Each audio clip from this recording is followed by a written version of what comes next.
If you look up life expectancy data from around the world, you'll see a few names regularly appearing high up on the rankings. Japan, Hong Kong, our very own Singapore, and a couple of other Asian countries. There must be some things that these Asian countries are doing right.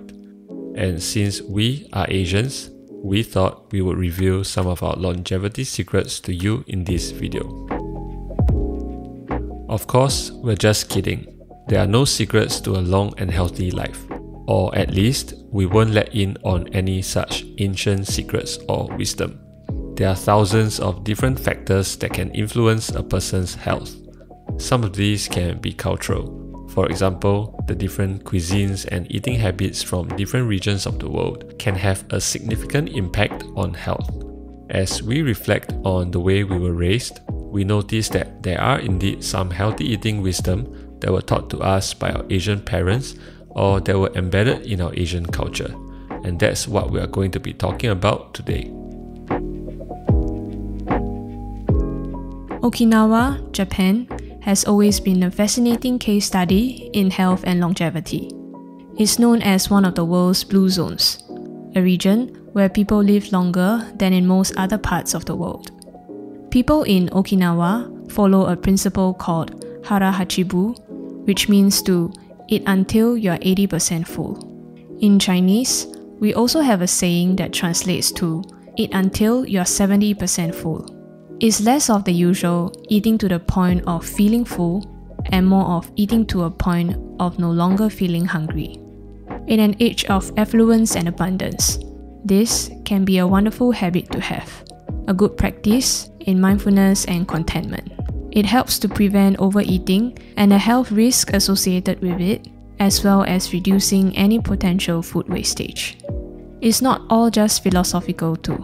There is some scientific logic to it. It takes a bit of time for the brain to register satiety signals from the stomach, so when you stop eating at what feels like 80% full, it may actually very well be just right. But to be very frank, this is a piece of wisdom that our families haven't exactly been sticking to in recent years. As we get older and see our families less frequently, it's always a feast every time we get together. And we would over-enthusiastically make sure that everyone is uncomfortably well-fed. But when it comes to our everyday meals, not eating to the point of fullness is still something that we try to keep in mind.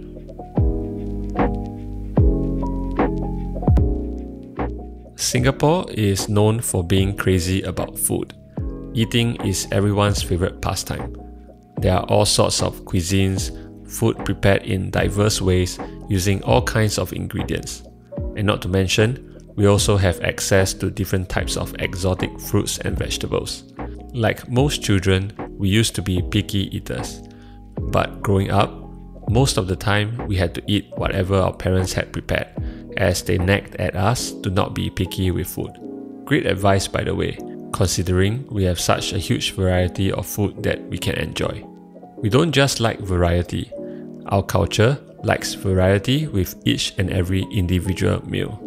There is a Chinese phrase which has long been the foundation of a typical family meal. It translates to 3 dishes and 1 soup. The Japanese have something similar called Ichiju Sansai, which basically means the same thing, 1 soup and 3 dishes. Often, 2 of the 3 dishes are vegetable dishes. In some cuisines, vegetables can come across as an afterthought, but we tend to take our veggies quite seriously. They are not just side dishes, we prepare them with the same care and attention as that of a main dish.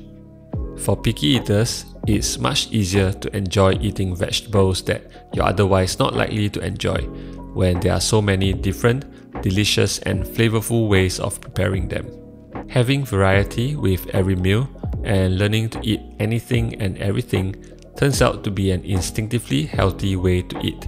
Our parents may not know much about the specific macro or micronutrient breakdown of the meals that they've provided us with, but having a ton of variety with heavy emphasis on vegetables pretty much guarantees that each meal was going to be well balanced and nourishing.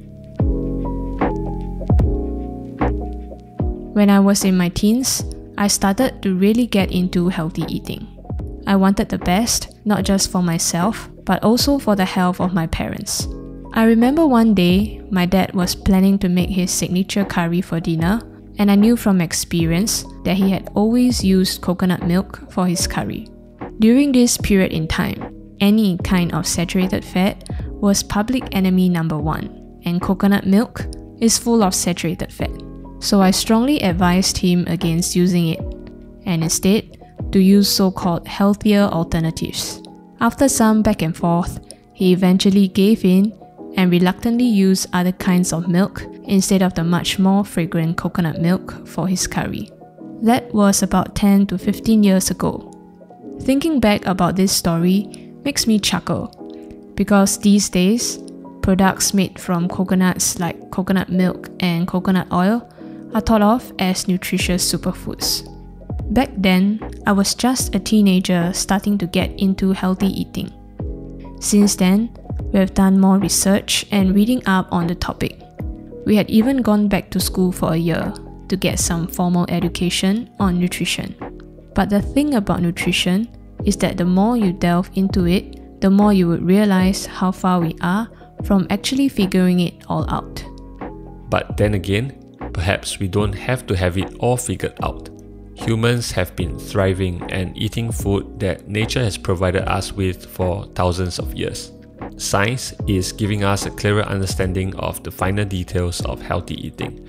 But there is merit in listening to both science and age-old wisdom and just following a bit of common sense. Food should be enjoyed, so it would be a shame to let fear or a quest for perfection take away from the enjoyment of eating. And that's why our take on healthy eating can be boiled down to simply eat well and worry less. Focus on building the right habits. Eat whole foods whenever possible. Eat a variety of food. Enjoy everything in moderation. Don't overeat.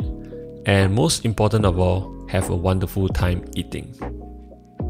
We hope you enjoyed this video. We would like to take the opportunity to give special thanks to all the supporters who have generously bought us coffee on our Buy Me a Coffee page. We really appreciate it and we'll be working hard to create even more awesome content.